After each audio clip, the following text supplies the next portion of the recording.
আজকে পাকামু ডিম দিয়া, ভেন্ডি দিয়া, আলু দিয়া ভাজি দেলারা মেহালুয়া।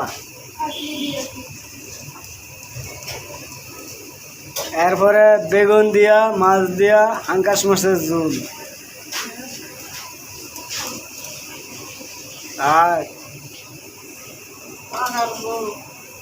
আইরে ডিমের ঝোল। এত ঝুলকে ঝুলের স্বাদকে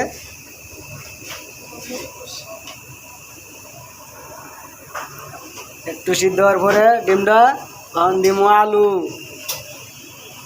এই আলু দিলাম,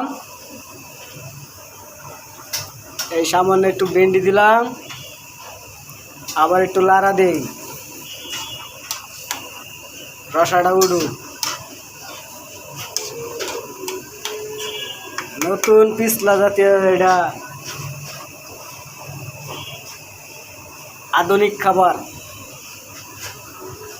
গলার দেওয়ার আগে যাবো গা।